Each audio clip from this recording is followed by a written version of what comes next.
Nhưng màសូមជម្រាបសួរទៅដល់លោកគ្រូអ្នកគ្រូទាំងអស់គ្នាបាទថ្ងៃនេះខ្ញុំមានប្រព័ន្ធគ្រប់គ្រងបន្ទុកសិស្សសម្រាប់បឋមសិក្សាបាទមកធ្វើការបង្ហាញជូនលោកគ្រូអ្នកគ្រូទាំងអស់គ្នាបាទនេះគឺជាប្រព័ន្ធគ្រប់គ្រងបន្ទុកសិស្សបាទនៅក្នុងប្រព័ន្ធគ្រប់គ្រងបន្ទុកសិស្សនេះគឺយើងមានការងារដើមឆ្នាំការងារចុងឆ្នាំនិងការងារបន្ថែមដើម្បីអាចដំណើរការនៃការប្រើប្រាស់ប្រព័ន្ធគ្រប់គ្រងបន្ទុកសិស្សនេះបានទៅរលូនជាដំបូងលោកគ្រូអ្នកគ្រូទាំងអស់គ្នាបាទត្រូវចូលទៅបំពេញព័ត៌មានគ្រូជាមុនសិននៅក្នុងទម្រង់ព័ត៌មានគ្រូគឺយើងមានទិន្នន័យគ្រូផ្សេងៗទៀតបាទទាក់ទងជាមួយនឹងព័ត៌មានរបស់លោកគ្រូអ្នកគ្រូទាំងអស់គ្នាបាទបន្ទាប់ពីលោកគ្រូអ្នកគ្រូបំពេញព័ត៌មានត្រង់ចំណុច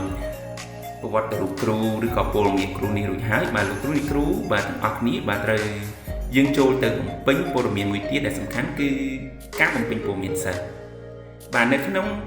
ការងារដើមឆ្នាំគឺយើងមានប្រវត្តិរូបសិស្សអាយុសិស្សបាទបញ្ជីរាយនាមសិស្ស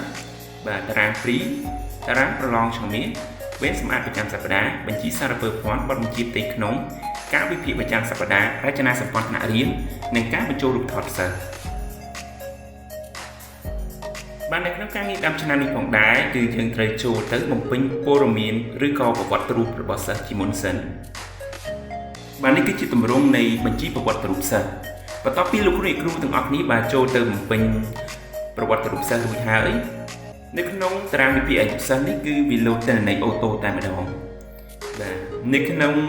តារាងព្រីក៏វាលោតទិន្នន័យអូតូដូចគ្នាបាទដល់លោកគ្រូអ្នកគ្រូពុំចាំបាច់ឲ្យធ្វើការបំពេញបន្ថែមទេបាទហើយនៅក្នុងបញ្ជីរាយនាមសិស្សក៏វាលោតទិន្នន័យដូចគ្នាបាទតារាងឆមាសបាទនេះគឺជាទម្រង់នៃតារាងប្រឡងឆមាសបាទហើយនេះគឺជាទម្រង់នៃវេនសម្អាតប្រចាំសប្តាហ៍បាទនេះគឺជាទម្រង់នៃការវិភាគប្រចាំសប្តាហ៍បាទមានរចនាសម្ព័ន្ធសាខាថ្នាក់រៀនបញ្ជីសារពើភ័ណ្ឌបាទចំណែកការងារចុងឆ្នាំយើងមានលទ្ធផលដំណាច់ឆ្នាំសិក្សា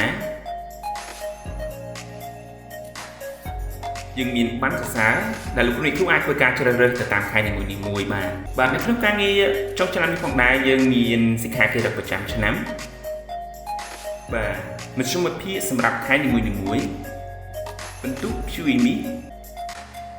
បាទប្រតិបត្តិបន្ទុកសិស្សថ្នាក់ទី6សម្រាប់ឡើងថ្នាក់ទី7បាទនៅក្នុងនេះផងដែរក៏យើងមានសាលាកបាប់សិស្សផងដែរបាទទិន្នន័យទាំងអស់នេះគឺវាត្រូវលោតចូលអូតូតែម្ដងបាទដល់លោកគ្រូអ្នកគ្រូពុំបាច់ធ្វើការនៅហត់ក្នុងការបំពេញបន្ថែមទៀតទេបាទនេះគឺជាទម្រង់នៃអវត្តមានប្រចាំថ្ងៃបាទហើយនេះគឺជាទម្រង់តារាងកិត្តិយសយើងមានលទ្ធផលប្រចាំខែបាទដែលលោកគ្រូអ្នកគ្រូអាចគ្រាន់តែធ្វើការជ្រើសរើសអត្ថលេខគឺវាលោតចូលអូតូតែម្ដងបាទរួចហើយយើងមានរបៀបនៃការប្រើប្រាស់ប្រព័ន្ធផងដែរហើយយើងមានបន្ទុកសម្រាប់ប្រចាំឆមាសបាទនៅក្នុងការងារបន្ថែមយើងមានកាតសិស្សមាន3ទម្រង់បាទនេះគឺជាទម្រង់ទី2បាទដល់លោកគ្រូគ្រាន់តែធ្វើការជ្រើសរើសអត្ថលេខសិស្សគឺអូតូតែម្ដងបាទយើងមានពាក្យស្នើសុំច្បាប់មានកិច្ចតែងការបាទមានទម្រង់ពាក្យស្នើសុំថវិកាបាទមានទម្រង់បញ្ជីរាយនាមសិស្សជ័យសៀវភៅបាទយើងមានក្របតាមដានការសិក្សារបស់សិស្សបាទយើងមានក្របសៀវភៅរបស់គ្រូបាទយើងមានក្របសៀវភៅទិន្នន័យរបស់គ្រូបាទខ្ញុំបាទសូមអរគុណច្រើនសូមជម្រាបលា